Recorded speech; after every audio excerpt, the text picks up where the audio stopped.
Hey, what's up guys, it's Nick2. With the season coming out, a lot of you guys have been asking me to do an updated Rogue leveling build.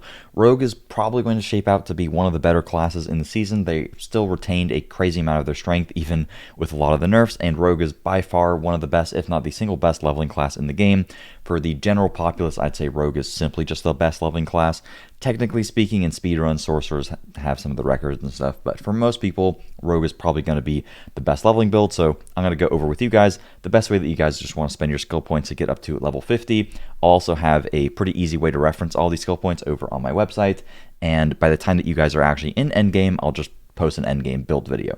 This build should work absolutely perfectly for you. The goal of this is to just absolutely blast to level 50, around 50 to 60, and just get yourself into the endgame as quick as humanly possible. So that is what we're going to be doing. And I'll be going over absolutely everything that you guys need to know to be able to blast, such as some of the Malignant Hearts. Season isn't out yet, so we don't know exactly which ones are perfect, but I'll go over a couple that seem pretty good. The Legendaries that you want to be looking out for, and the ones that you want to go get ASAP through the Codex, and just a couple other miscellaneous things like, gear stats, etc. Real quickly before we get into things, I want to give a big thanks to today's sponsor, which I'd highly recommend that you guys check out, which is actually Mobilytics. You can download their desktop app completely for free.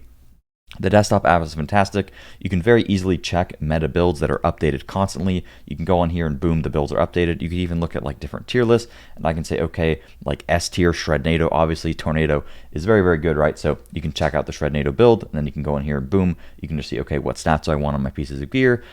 How do I want to set up my skill tree, etc. Very easy to use, very clean UI.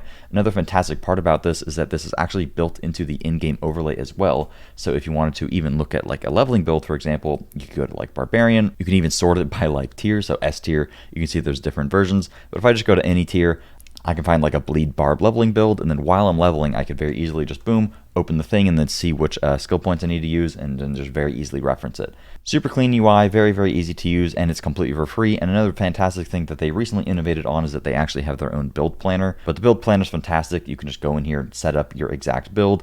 Very easy to use. Just get all the legendary aspects that you want to use for your build. You can look through the skill tree and plan out the entirety of the skill tree, plan out the entirety of the Paragon board, if you wanted to be able to save a build very easily and reference it yourself on your other monitor. The in-game overlay will simply just get better over time as more things get added to it and more builds are here, and always the builds are going to be updated constantly, so you don't have to worry about using some outdated build or something, as you can just check it here. So big thanks to Mobilytics for sponsoring today's video. Now let's get into the actual build. So first off, I'm just going to start off with the skill points. Again, all this will be over on the website, but I highly recommend you watch through the skill point section, because when it comes to leveling, there's not simply just like this is the best in slot way to spend your skill points. It actually is kind of variable, and I'm going to go over a lot of the variations that you guys can play with. Specifically, one of your skill slots is kind of just up to preference. I'm going to show you guys the reason that I do things, and also give you guys some of the other options that you have. Honestly, it's leveling. You'll get to level 50 in like a few hours. It really isn't that big a deal. You don't need to stress out too much about it. So if you have some of your renown, you'll log in with some skill points. We're going to go puncture for the vulnerable application, and we're going to play with this pretty much the entire time. Puncture, guaranteed vulnerable, decent energy gen whenever we hit crowd controlled enemies, which we do fairly often because puncture can apply slow here and there.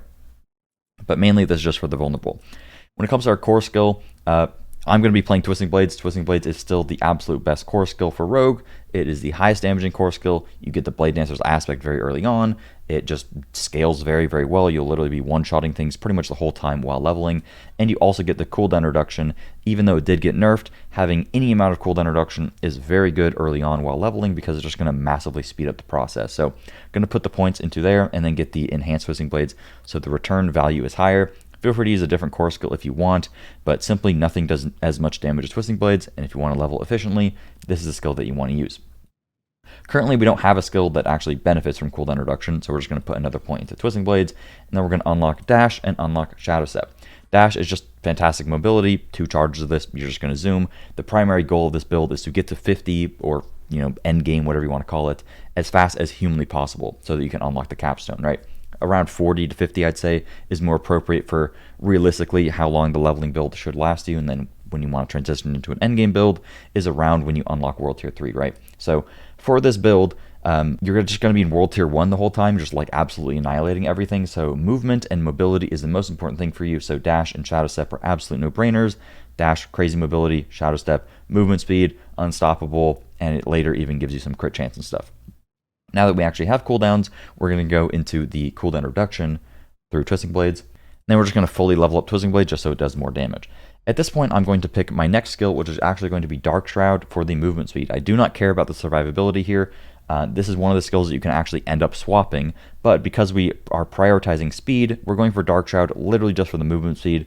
Maxed out, this gives you 20% movement speed just to start off with, and you're very, very slow starting out, right? So getting the 20% baseline is fantastic for you, but keep in mind, you don't have to play Dark Shroud, okay? You can swap Dark Shroud for literally anything. I'm just grabbing it for the movement speed, and later on into the build, I definitely end up taking it off. Now we're just going to slam a point into Weapon Mastery, just do a bit of extra damage, and then we're going to unlock our next skill, which is Shadow Imbuement. Shadow Imbuement is the literal best rogue skill, pretty much that the class has, in my opinion, to be honest with you guys. The amount of AoE that Shadow Imbuement gives you is going to massively speed up the leveling process and also just playing the game in general. It's the best skill for speed farming. Leveling without Shadow Imbuement is not going to be a very good time. And then the benefit of Shadow Imbuement is because you're constantly killing enemies with shadow damage, you can pick up Consuming Shadows to give you a massive 30 energy per kill. And when you start out, your energy gen is going to feel like crap, not having Umbral, not having Inner Sight, all this other stuff, just inherent base faster regen.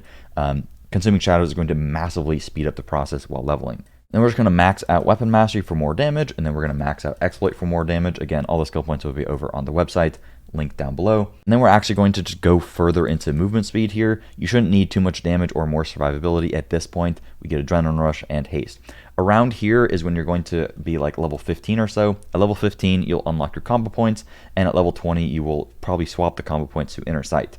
If you feel like Inner Sight is not as good because it got nerfed and you don't really like it as much, and you prefer the combo points playstyle, I think both have their own merits. Combo points is nice because with Twisting Blades particularly, the secondary benefit of this is like 100% movement speed if you use it with 3 combo points, so that is very strong for us. But Inner Sight also gives us literally infinite energy, and energy is a big problem with the build. It's kind of preference. If you're doing stuff that's harder, I guess combo points is good for the damage, but if you're playing solo, or like in a group of only like 2 or something, Inner Sight generally I would say is better. Now that we have the movement speed from Haste, we are going to go into, what did I decide? I guess Innervation is pretty good just for, more uptime on energy. If you find that this isn't helping you too much, you could definitely swap off of it, but I think being able to just spam your skills is really important to us. And then we're going to go into Momentum. Close quarters combat could end up being good once you are actually like crowd controlling enemies a lot. If you feel like you want to do a crazy amount of damage, you could actually do close quarters combat and then apply CC with Cold Imbuement. But since we do not have Penitent Greaves yet, we are not applying that much CC. Therefore, the value of close quarters combat is pretty low. Momentum doesn't really give us much damage, but it does give us movement speed, which is nice. Energy regen, which is very nice because we don't have much of it yet. And the damage reduction. I mean, the game will be really easy at this point, but the damage reduction is, I guess, nice. Then we're just going to go into Enhanced Shadow Imbuement and then Blended Shadow Imbuement so that we get the vulnerable application. And then we're just going to max out Malice at this point so that we just deal straight up more damage to vulnerable enemies. You could decide to get this earlier on if you wanted to get it in place of like Haste or something. Now that you have a bit of mobility through like Haste, through Momentum and stuff, you could decide, and I will probably personally do this, you could decide to take Dark Shroud off, and instead I would recommend Poison Imbuement or Cold Imbuement. It is up to you. I'm probably going to go with Poison Imbuement because I'm going to be leveling in a group, so the single target damage against bosses will be helpful. But if you're doing very easy stuff, you don't feel like you need the additional damage, and you still want the movement speed, keep the movement speed on. I still generally recommend this because it is free damage reduction, it's free movement speed, and it is always going to be good, where Poison Imbuement is not always necessary, and I'm probably going to swap between these two a lot through the leveling process personally. It really just depends on the content that you're doing. I have to take off my helmet so you guys aren't confused. I only put 1 point into Shadow Imbuements yet, so don't worry about it. After we got Malice, I decided to go for Enhanced Shadow Step and Methodical. Enhance is good for crit chance. Getting the crit chance early is kind of bad because you're not going to have really any crit damage to scale it off of. But at this point, we're like, around level 30 or something. We'll have a little bit of crit damage. And then the stun with Methodical is nice. At this point, I'm going to go for Stutter Step for even more movement speed. So again, feel free to take Dark Shroud off. I feel like it's a bit redundant, but now that we're critting a little bit more often, we have the Shadow Imbuement stuff, we'll get a bit more movement speed from this. And then I'm just going to go 3 points into Sturdy. Again, this depends on your situation. If you feel like you're like not taking any damage at all, obviously you can just skip out on the points, and then you can just go for like Precision Imbuement, which is the next thing we're going to go for, to just have a bit of extra crit chance. You have a lot of extra points with this build because we're not just keeping Dark Shroud, not going for an ultimate skill, not going for an imbuement or something. We have a lot of free points with the build, so getting the Precision Imbuement is nice. And then Agile is actually really good survivability for us. Siphoning Strikes with no crit, I mean, this is already really weak because they nerfed it significantly, but having like no crit chance, this is going to be pretty bad for us. Agile is nice for just a little bit of survivability, but again, feel free to opt out of it if you feel like you're like literally invincible, which may be the case depending upon, your situation. At this point, you have about like 5 or 6 points to really play around with. I'm just going to max out my Shadow Imbuement, and then I have like 1 point I'll just like dump into Dark Shroud or something. It doesn't really matter, but again, keep in mind that if you are playing like Poison Imbuement, you won't have as many points, and you want to spend the points that you put into Shadow Imbuement on Poison Imbuement. I just max out Shadow Imbuement just so it does more damage, but around here, once you have all your points spent, you probably want to start looking into transitioning into the endgame build, and if you want to transition into the endgame build, all you really need to do is just take the points out of Dark Shroud, and then go into Poison Imbuement, and maybe take like a couple points out of Shadow Imbuement, go like that, buff your Poison Imbuement, and boom, you're for the most part done. That's pretty much, in a nutshell, the endgame build. I'll have all of the information about that when it actually comes out. But yeah, when it comes to legendary aspects that you want to unlock, getting the Blade Dancer's aspect literally as soon as humanly possible is definitely worth your time. You can do Halal's Vigil in Skosklin literally at like level 15. I can try to show it on the map, but you guys know how to use Google, right? There it is. Top right of the map, Halal's Vigil. Go do that literally ASAP. Don't put it on a crossbow because it'll be really expensive. Put it on some piece of crap amulet you find, or even on a ring is perfectly fine. Just make sure to get that because it is a massive damage increase. The Dancers is by far the most important one. The only other one that I recommend going out of your way to probably get is Ravenous, just to give you basically 50% increased energy regen almost all the time. Because of the way Shadow Imbuement works, you'll kill vulnerable enemies constantly, and 50% base increased regen is actually good for us. It makes our base regen go from 8 per second to 12 with a Codex version.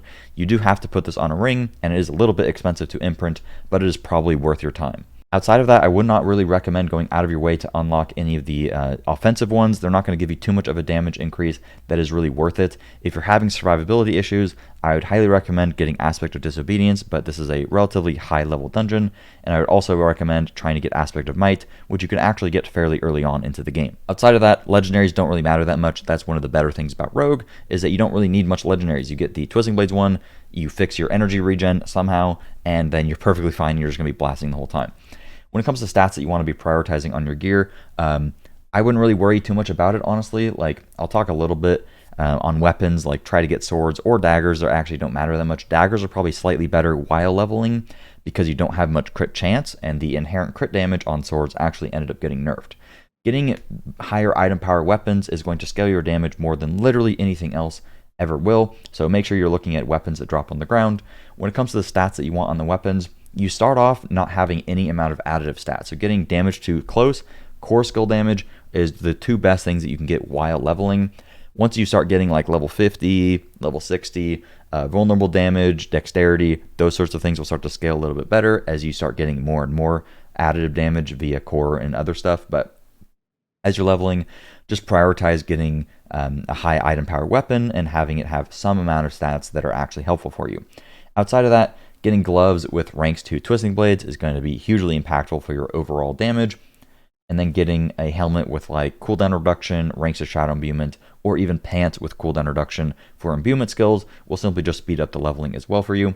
Look out for like Penitent Greaves once you're like level 60 or something. Obviously, if you've played a rogue, you know that Penitent Greaves is very good for you.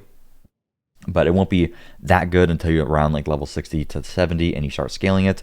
But the second that you get Penitent Greaves, you can start using close quarters combat to do a whole bunch of extra damage. Outside of that, try to get crit chance on rings, some crit damage, vulnerable damage. I wouldn't really worry too much about it. If you're having survivability issues, obviously on like your chest and your pants, prioritize getting some amount of damage reduction. But stats while you're leveling is really irrelevant. Just try to get anything that gives you some amount of damage. Like there's a lot of additive damage stats on a lot of these pieces of gear that you can just get while leveling that is just going to help you. Like cutthroat skill damage normally is going to be pretty crap because it's additive, but while you're leveling and you're just one-shotting everything, getting some amount of damage is good for you. When it comes to some legendaries you want to look out for, Accelerating is good, Edge Masters is good, Ravenous I mentioned is pretty good, Umbral, if you happen to get a level 4 Umbral, save it and don't use it, just keep it, you're going to need that. Save any max roll Twisting Blades that you get. Save any of the Shadow Step ones because these are very rare, and having 2 charges of Shadow Step is very good. If you happen to just get this to drop on like a pair of boots or something, just play with those boots the whole time because getting the double Shadow Step is really good. Another thing that's really important on stats is just getting boots with movement speed. It's probably the single most important thing that I forgot to mention, so sorry about that. But boots with movement speed will massively increase your speed overall. Disobedience, cheats, might, that's very good survivability for you. And also corruption is good for just scaling your imbuements and trying to get like attack speed, crit chance on your gloves. You guys know the gist. When it comes to the hearts, we don't have access to these yet. I'm just going to quickly talk about which ones I think will actually end up being pretty good for Rogue.